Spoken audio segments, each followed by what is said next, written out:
Hey, thanks for tuning into my podcast. This is Big Head on the Block, hosted by me, Tim Henderson, aka Big Head. Hey, welcome back to Big Head on the Block. Before we talk to Scott, let me tell you a few things about being a homicide detective. Homicide detectives live in a world most people never touch. Long nights, brutal scenes, cases that they refuse to let go. That's the reality of it. They walk into chaos and are expected to create order. They take someone's worst moment and turn it into a path toward truth. It's demanding, relentless work that requires focus, grit, and a level of resilience few ever develop. And I can tell you from personal experience, this is not a career path that I ever wanted to take. These guys put in a lot of work and a lot of energy and effort into solving these cases. So, Scott, tell us your first, last name, and where you're currently employed. My name is Scott Hodgins, and after spending 8 years with the Baton Rouge Police Department, I am now with the Irving Police Department in Texas. Outstanding. And how long were you a homicide detective for Baton Rouge before you went to Texas? I was a homicide detective for approximately 2 years in Baton Rouge. Okay, and just to give people a little backstory, I met Scott when he was in uniform patrol. The first time I met him, he had a uncanny look about him that reminded me of Bob from the show The Unit, nicknamed Cool Breeze. Cool Breeze was a cool name. It was good having a nice young cop who had some talent and some skills. After you left uniform patrol, give us an idea of that little task force that you went to. Spent my first few years in uniform patrol working 2nd District, which is obviously where we first met. I learned a lot working the streets with you guys. I looked up to you guys and saw how you guys were effective street cops. And so I learned a lot from that. And I took some of those skills and kind of just applied them to my everyday policing while working 2nd District, and eventually went to the street crimes team, criminal patrol team, with a few other fellow officers there in 2nd District. We started in 2nd District, and we had so much success, the K-9 unit actually attached a couple of the K-9 officers to our unit, what we were doing. The district commander at the time later got promoted to commander of uniform patrol. When he got promoted to commander of uniform patrol, he wanted to take what we were doing and apply it citywide. So we developed, I think, 2 separate teams, each with a sergeant and 4 or 5 officers on each team. I'd like to look back and say we were pretty effective from a street crimes level, kind of breaking the chain of guns, dope, and cars. And if you break a link in that chain, you're kind of, becoming effective and breaking up the criminal element and kind of keeping them on the run. And we worked with a lot of other units within the department, particularly the homicide unit. Now, that criminal patrol team that you're talking about, y'all were very effective. I'm glad it expanded. And I thought that from a street level, y'all did all y'all could to try and aggressively curtail the drugs, the guns, the violence in the areas. So kudos to y'all, and a shout out to one of the guys who was on your team. I call y'all high speed, him low drag, and that's Bruh Stupid. So Stupid, I know you're out there listening. You were effective, but I'm not giving you credit on my podcast. So y'all had a legendary guy riding with y'all, which kind of helped. And I crack jokes about him, and he cracks jokes on me, but he was very effective. And people don't understand when you have a personality like that that's with you, it actually makes it easier to patrol because people are more willing to engage in conversation, even if it's negative conversation sometimes.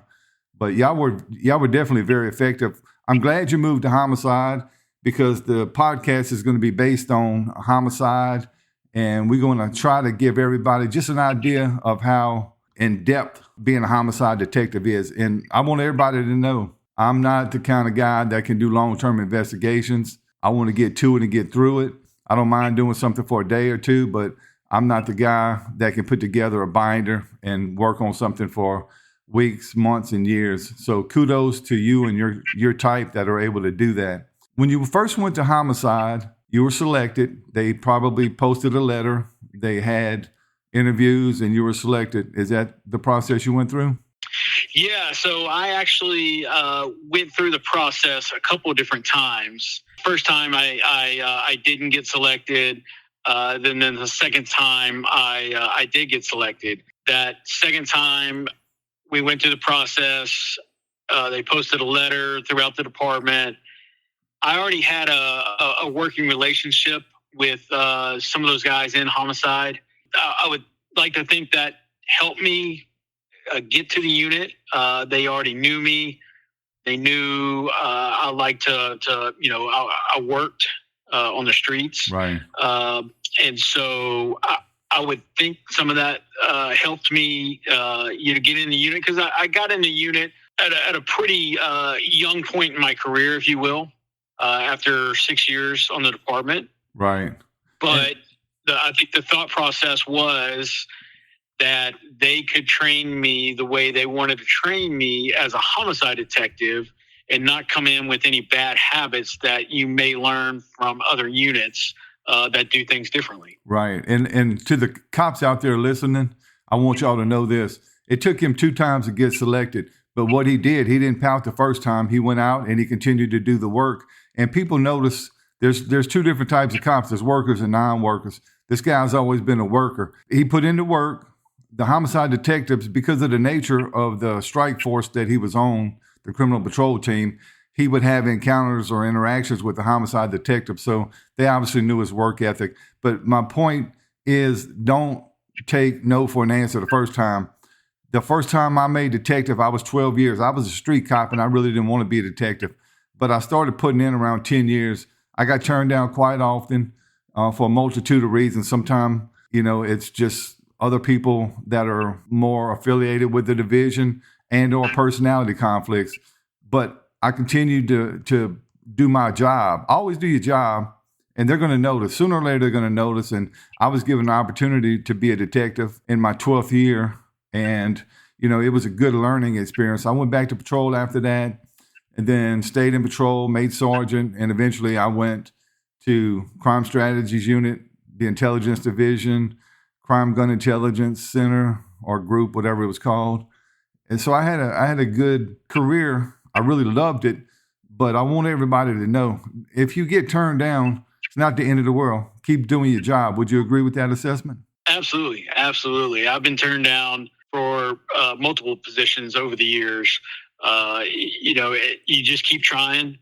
You kind of learn what where your shortcomings are, if you will, or what you can do better. Or sometimes it's not even necessarily about you. It's maybe the other person, something about them as to why they got picked, and not as much about you.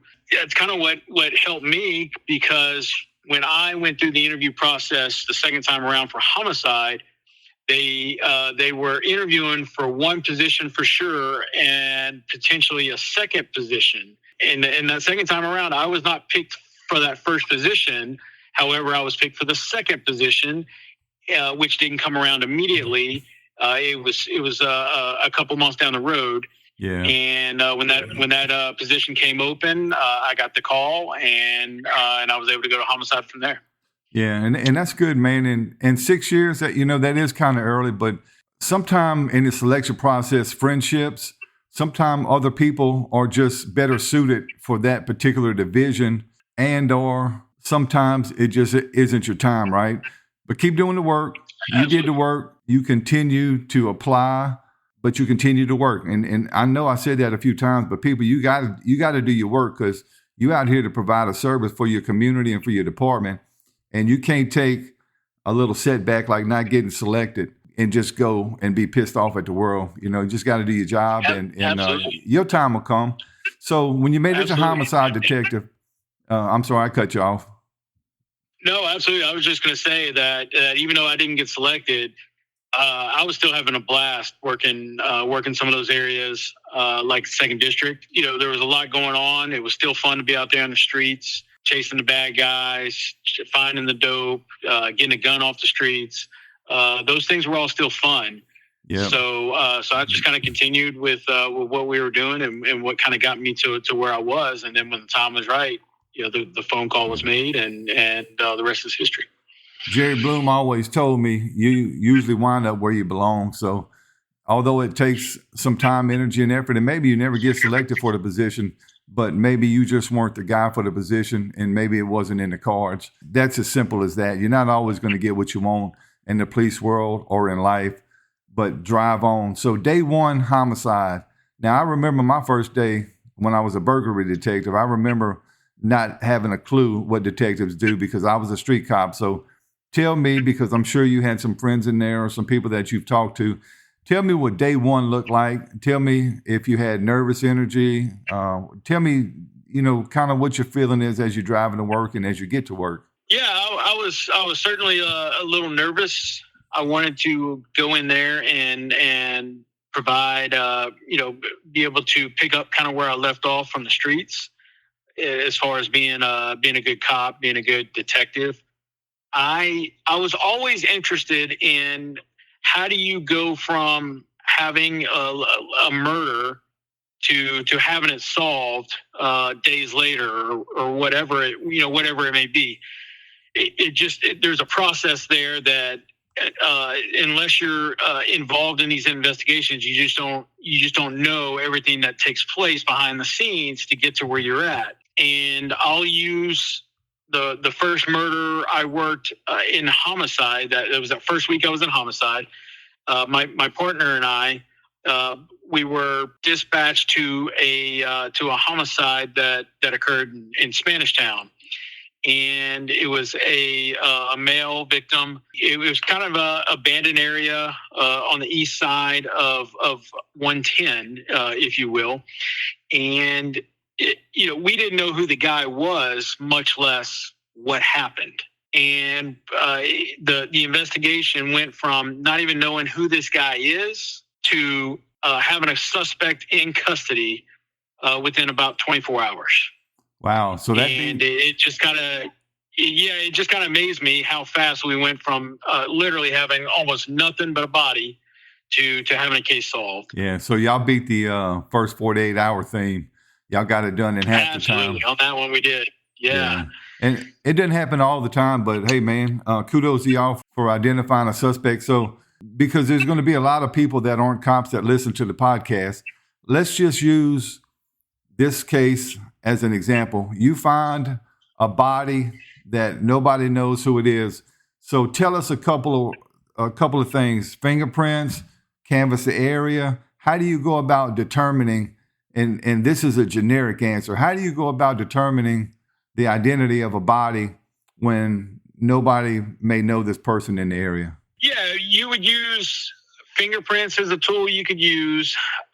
Once they go to the coroner's office, they can take dental records. They can also do fingerprints there. There's a couple of different things you can do. DNA that you can help identify who the victim is. Normally, as a rule, not always, but normally as a rule, at some point, some family member is going to come forward looking for their loved one, or looking, just something comes up that will help you tie who this victim is, to their identity. And once you kind of get the identity of the person, then you can kind of start working on some things as far as who they are, what they were up to, what their lifestyle was, who their associates were, just numerous different things that can kind of start leading you down the path of getting the case solved. Right. So now you have an identity, whatever means you got it by. Now you have an identity, because people see TV shows, including myself. Obviously, I know in the police world that things don't get solved within the first 48 or within, the 1 hour TV allotment time.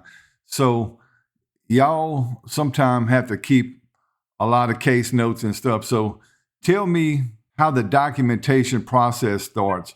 So you're at a scene. Tell me about how you document things. And then obviously you go from A to Z, and Z would be that y'all have the ability, hopefully, to make an arrest. But if not, you still have to have everything documented. You don't have to go through every one, but just kind of give me an overview of how you document stuff.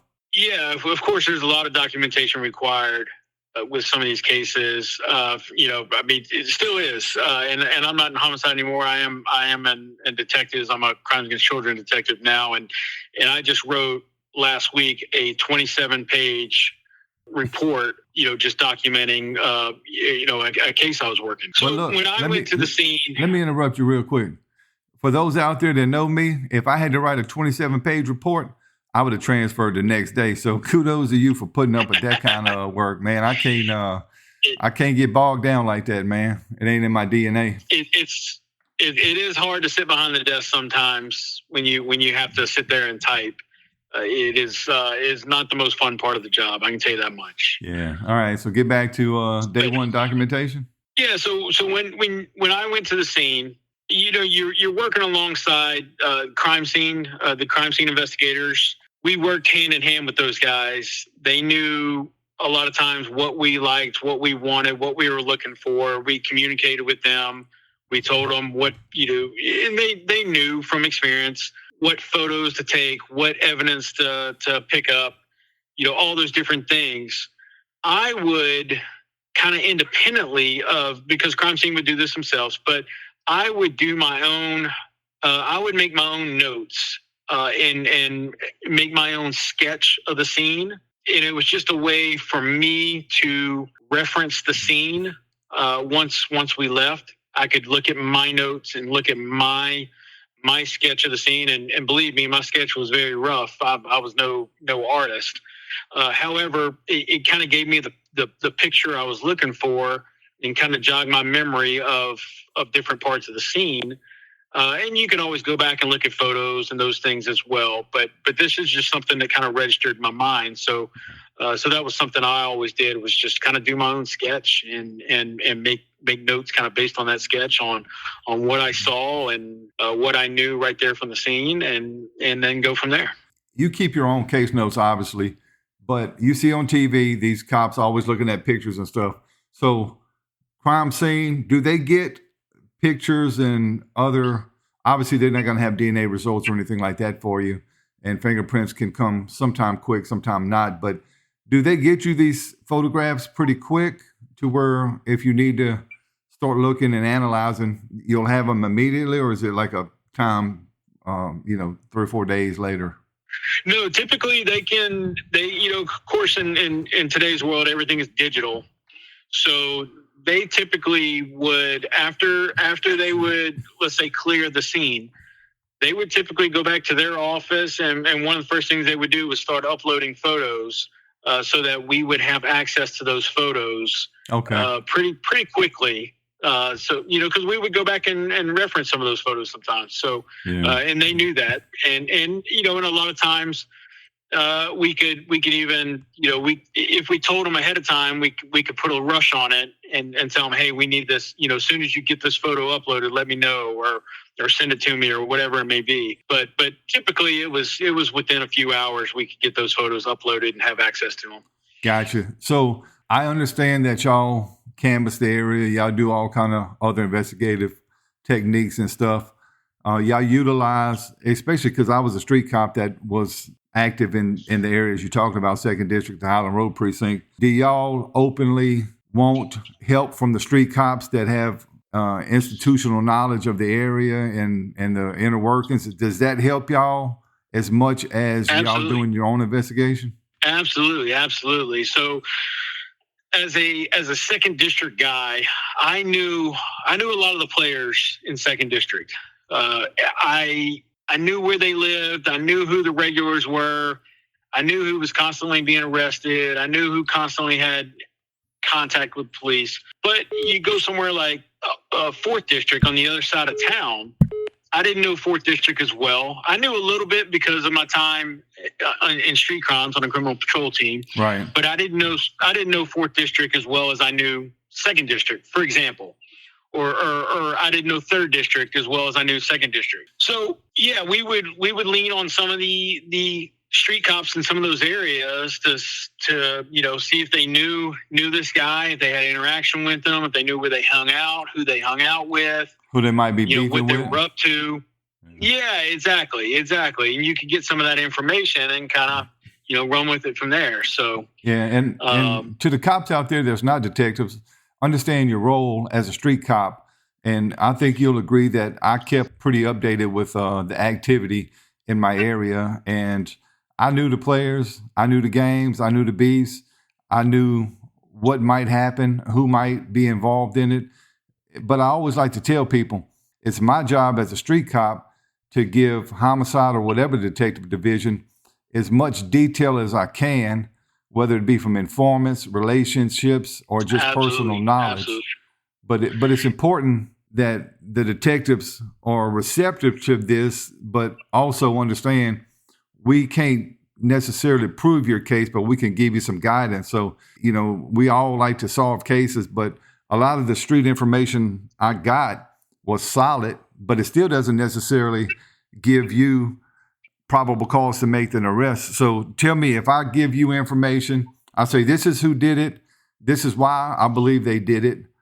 Now you have to prove that. So give us some investigative tools that you would use or some techniques that you would use to try and either corroborate this, dispel it, or, come up with your own version of what happened. Yeah, obviously it depends on the information you're given and who's given that information. Do they have, some motive to give you that information, or are they potentially, you could work with the district attorney's office? Let's say they're facing, a minor charge of some sort.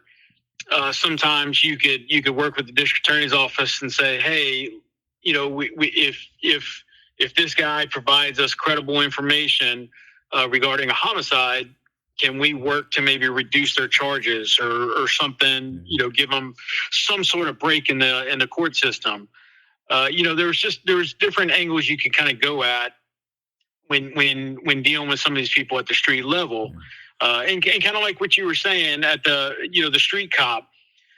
You might contact the people in that area that that they might not be involved with this homicide. They might not have direct knowledge of who exactly did it, but they know what's going on in their streets. Yeah, they're not a stranger to if there's a homicide in their neighborhood somewhere. A lot of these guys, they might not have been involved, but they got a good idea of who was, and so you lean on those contacts that you've made over the years. Yeah, the word on the street sometimes is almost accurate, sometimes it's really accurate, but I'll tell these cops out here, the street cops especially, because this is like an interaction with homicide. You give them the information, but you need to tell them how reliable your informant is, because people I dealt with were proven reliable almost all the time. But if I came to you and said, hey, Johnny A did this, I got an 80% certainty my guy or my girl, they're not right all the time, but they're right most of the time. I need to convey that to you because I don't want you to think it's 100%. But if it's 100%, and my guy or girl ain't never wrong, then I'm going to tell you, hey, this is 100%. And it happened one day.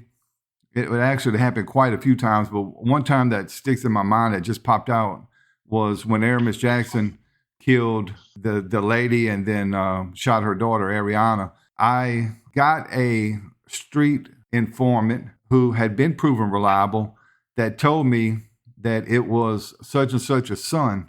Eventually, it took a couple of days, and eventually I got the real name, and I had given the initial information to homicide, and they actually worked it. So when I got the real name, they had actually did a rush on the DNA, and it confirmed that my source was accurate, but it also confirmed through DNA that Aramis Jackson was the one involved. I think when it's a homicide, everybody needs to put in as much energy and effort to help y'all out. And I'm sure y'all appreciate the help because sometimes you get guidance, but just say you don't get any information from any street cop. You got a whodunit, and just tell me some things. Do you look at social media? Do you reach out to other agencies? What do you do whenever you really don't have a clue what happened? Yeah, and I'll use this example. we worked a homicide it was a Saturday afternoon, and it was in Second District right in the middle of the intersection of East Polk and Tennessee Street. It was broad daylight on a beautiful Saturday, maybe early afternoon. There was tons of people out and about. There was a vacant lot right there at that intersection. There were numerous people hanging out in that lot. An innocent bystander even got struck by a stray round. Fortunately, wasn't killed. Nobody saw anything. Nobody knew anything. Nothing. We talked to as many people as we could out there. Nobody saw anything. Nobody knows nothing. Coincidentally, the suspect in that homicide, right after the homicide, ran westbound on Polk, crossed over Thomas Delpit, and kept running. There was a sergeant heading into work into Second District that was southbound on Thomas Delpit at the time, saw the suspect run across the street, but at the time, the shooting call hadn't gone out to patrol as of yet because it literally had just happened. And so he didn't know he wasn't, he didn't know he was looking for a shooter at the time. Right. He just happened to see the guy running across the street. Well, he didn't really even get a good look at him because the guy was just running. And so, it wasn't until a minute or so later that the homicide call went out for patrol. And by that point, that was plenty enough time for that guy to get away before they even knew what happened. Like I said, in that homicide, we had numerous people that were out there that saw it, but nobody came forward, would give us any information. Nobody knew anything. And so that was kind of one of those true cases of, we have nothing. We just don't know. And listen, on the streets, they don't want to be rats. They're going to tell you they don't know nothing. And you can probably attest to this, even if you don't talk to them now. Sometimes they'll call Crime Stoppers. Sometimes if you have relationships or they have relationships with officers, they'll call and convey information, and remain anonymous through that process. But y'all. Yeah, and I'll tell a funny story about that real quick. When I was in street crimes, we were working up in the Gus Young area in North Baton Rouge. And we had a couple guys stopped, probably relatively minor offenses, maybe possession of marijuana, open container, something like that. Relatively minor, probably going to get a misdemeanor summons and be sent on their way. And we had a lady that was not involved with the stop, and she was cursing us up and down the street. Just anything you could think of, she was cursing us. And we just kind of ignored her. Went about our business and moved on. Well, we kind of kept patrolling that Gus Young neighborhood, and maybe 30 minutes later, we were driving down the street and we see the same lady several blocks away. This time, she flags us down. And so we're thinking, okay, well, here we go. She's going to start cursing us up and down again. Well, no. What she ended up doing was telling us, hey, I just want to let you guys know that was all a show, and I support you guys being out here, and I have no problem calling you guys. I just have to do it quietly and in the comfort of our own home. Yeah. But she was just putting on a show for some of the people out there on the streets. But deep down, she supported what we were doing, and she wanted us out there. That's right, and it just kind of shows that. Most of the neighborhood wants us out there. That's right.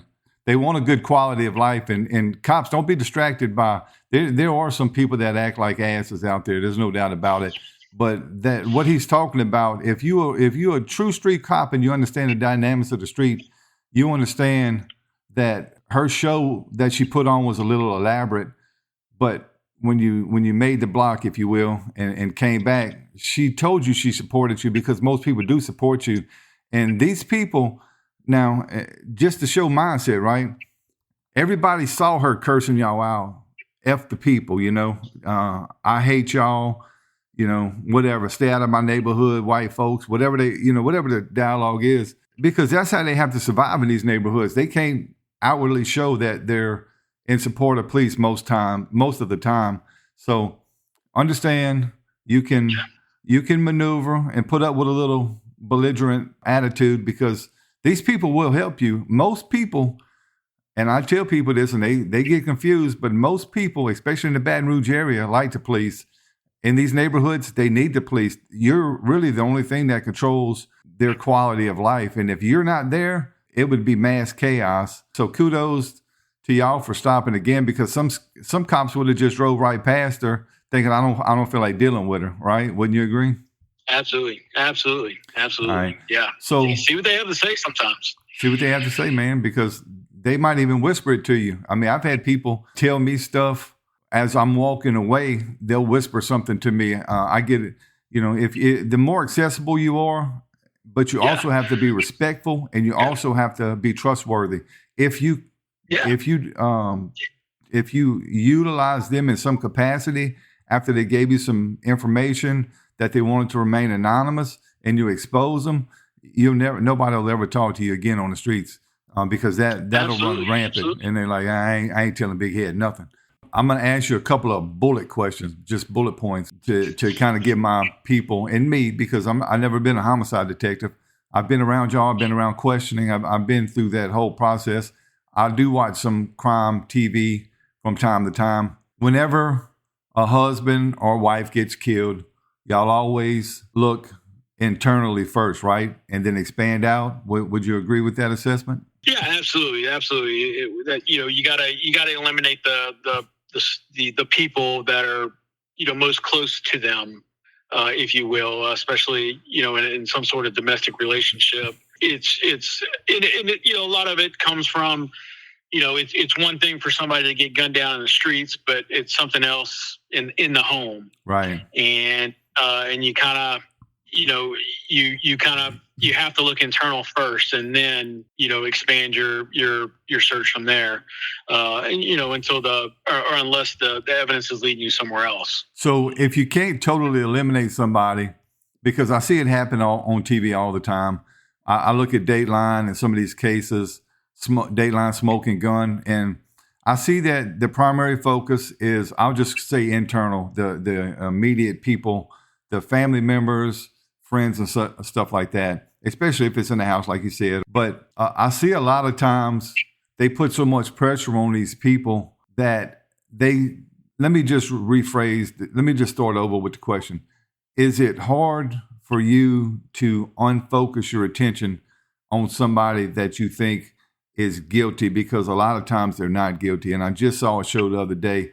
They hounded this wife, and she 100% didn't have anything to do with it, but they analyzed everything she did, her behavior, which is common. I'm not criticizing the cops, but they stayed solely focused on her for so long. And everything she said that happened, as odd as it did happen that way. And it was proven later. So how do you not stay totally focused on somebody and keep your eye on the periphery where other people could be involved? Yeah, I mean, you gotta look at everything. You gotta look at the totality of things. This is really a team sport, if you will. There's too much involved in a homicide investigation for one detective to handle, especially today with all the digital data and social media and cell phones and everything else that's going on. There's just too much for one person to handle. And so you rely on the team sometimes, and you have somebody that might need to just step back and take a look at the overall picture of what's going on and where the investigation is. And that person can help kind of keep you grounded, if you will, and keep you focused on, other, if you start focusing on one person, somebody else can come in and take a look at some of the other places that could potentially lead to a different suspect. Okay. You just kind of keep an open mind, and so that's where the team comes in, because you just have to have multiple people looking at these things, because it is hard to not get focused on one person. Right.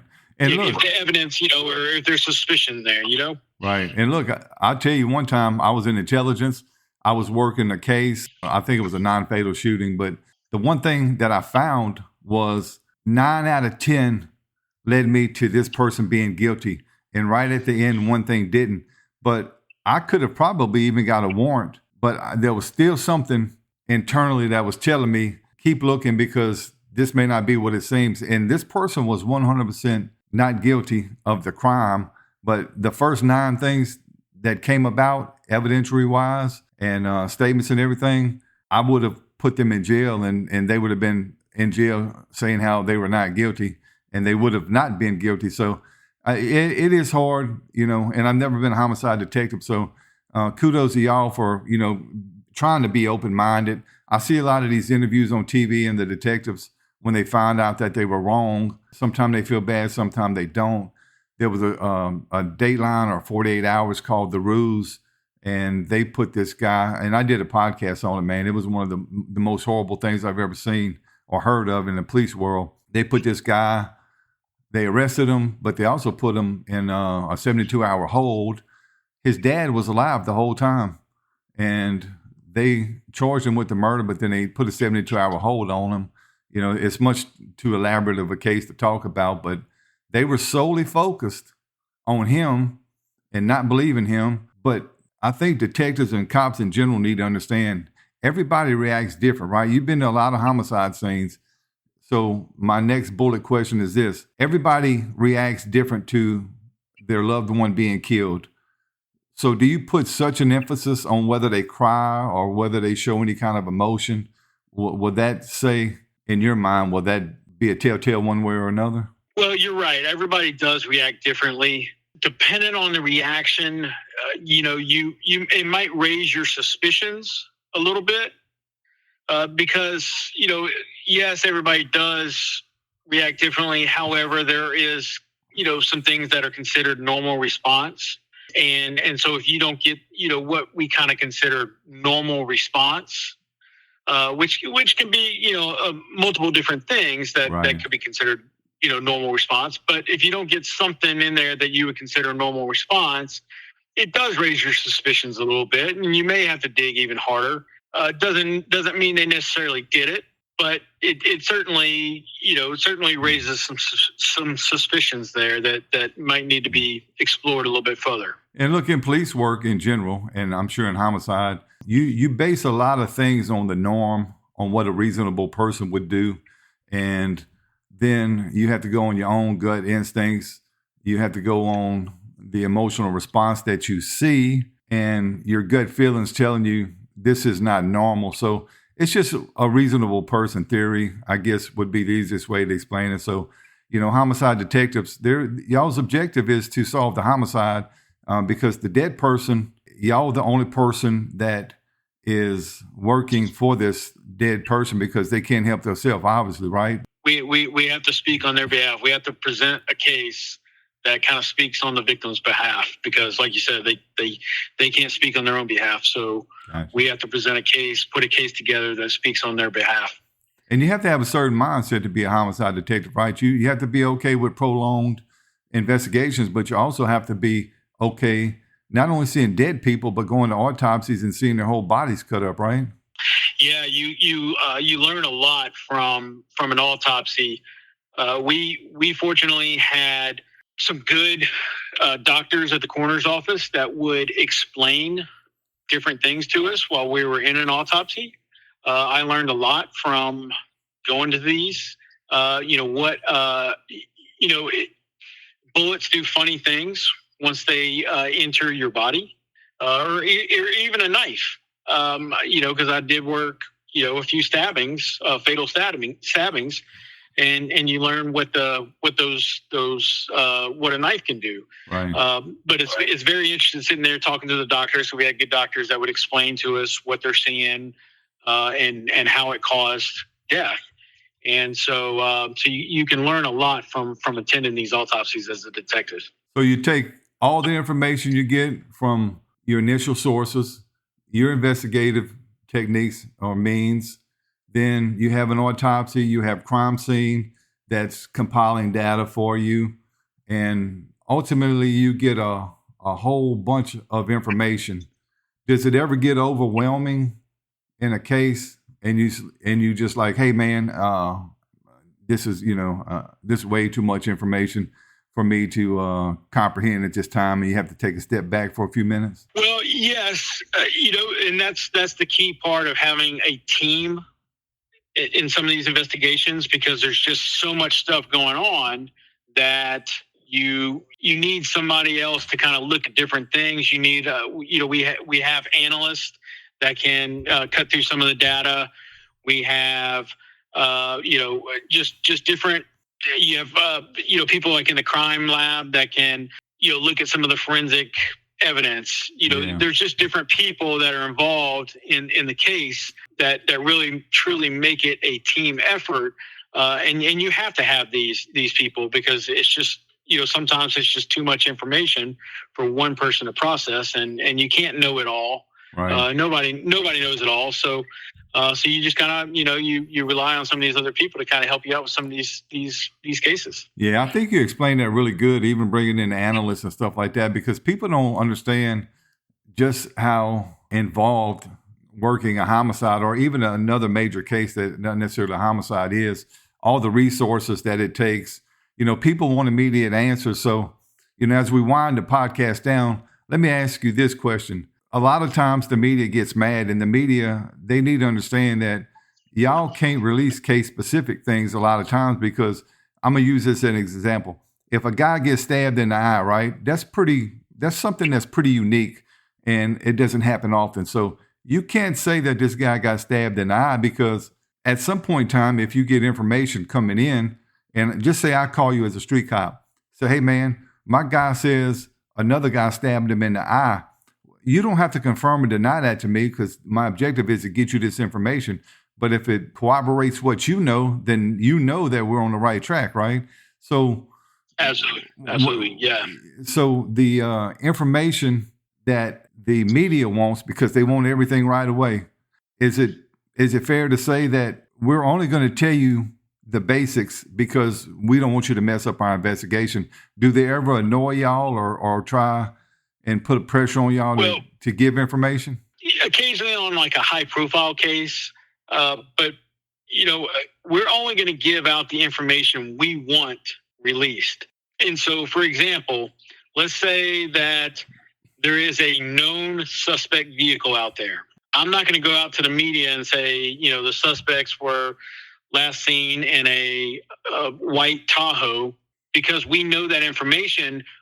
We might be actively searching for that Tahoe, as opposed to going, gets out in the media and everybody knows it's out there. Well, that suspect, they know that their vehicle has been identified. What are they going to do? They're going to go dump that vehicle immediately. They're going to burn it up. They're going to drive it in the Mississippi River or whatever. Right. So that's information that we don't want necessarily released for good reason. So, it's very calculated on what we want released and what we don't want released, because, there's just certain information we don't want to get out there. So media, if you're hearing this, understand you'll get the information, but it might not come whenever you want it. I know people get mad sometimes. The police aren't telling us this, but look, in an investigation, sometimes they don't even tell us. We understand that we don't ask a lot of questions, because y'all usually disseminate to the officers what you want them to know. And people just need to, as I would say, get out their feelings and understand that y'all have an objective, and the objective is to make a case and represent the dead person in this particular homicide or just particular tragedy. So kudos to you and all the detectives that put in the work, man. Like I said, it ain't for me.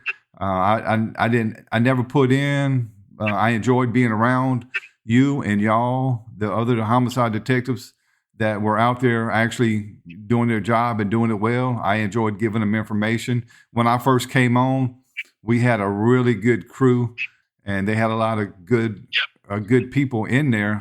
When I first came on, they had a lot of old school people in there. Brogan, not the current Brogan, but his daddy. They had John Norwood. Yeah, Vavasour was lieutenant when I came on, and I had some good conversations with him prior to ever even going to homicide. Now he'd already, I think, retired by the time I actually got in there. But Vavasour was one of those ones that kind of watched out for me a little bit, knowing that I had an interest in coming to homicide. Yeah. And actually, you mentioned Norwood. Norwood was a lieutenant when I went in there. Yeah, they had when I first came on, and then over the next 10 years, they had a really good division, man. And not that they don't now, but I've been retired 5 years now, so I really don't even know pretty much except for Ballard, and I think Brogan's in there. I can't even tell you who's in homicide now, and not the daddy Brogan, but the son Brogan. So and a lot of times like you and Brogan, because Brogan was a really good street cop. People like you and him, y'all can make that transition, in your street knowledge and the effectiveness you had on the street is a value, because not every detective is a good street cop, and that just gives you additional resources and an additional mindset. So I appreciate you being on the podcast. It was a pleasure working with you in Baton Rouge. And to the people out there that are committing crimes, understand this: if you kill somebody like Scott is going to hunt you down, and they're going to do their very best to make sure that you're incarcerated. And I appreciate you and all the other homicide detectives that do this work. Thanks for being on Big Head on the Block.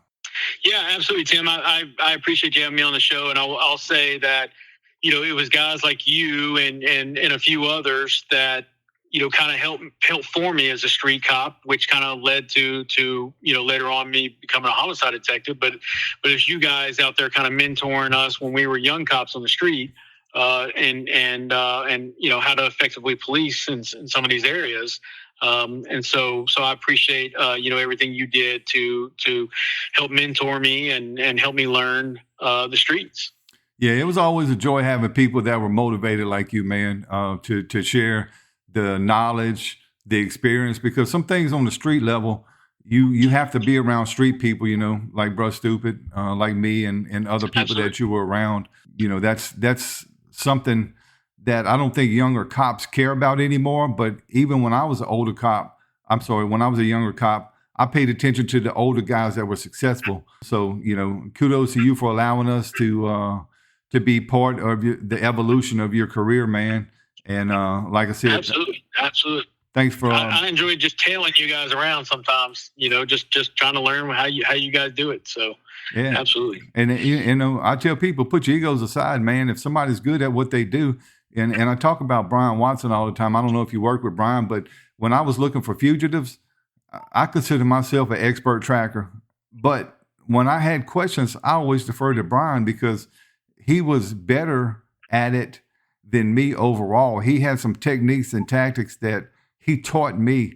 But if I would have just been narrow-minded thinking I was the best, right, then I would have never allowed him to give me this advice. So I tell people, I'm an alpha. I'm an out front guy, just like you. But I like being around successful people. I don't want to be around back of the pack people. If you're a pack leader, then I want you with me because you're going to make me better. You're going to make the team better, and you're going to make the city better by working together as a unit. Yeah, absolutely. Well, enjoy. I couldn't agree more. Enjoy your time. We miss you at Baton Rouge. Enjoy your time in Texas, and we'll talk soon. Sounds great. Thanks, Tim. Keep up the good work. Thanks for tuning in to this episode of Big Head on the Block. I'm Tim Henderson, the host.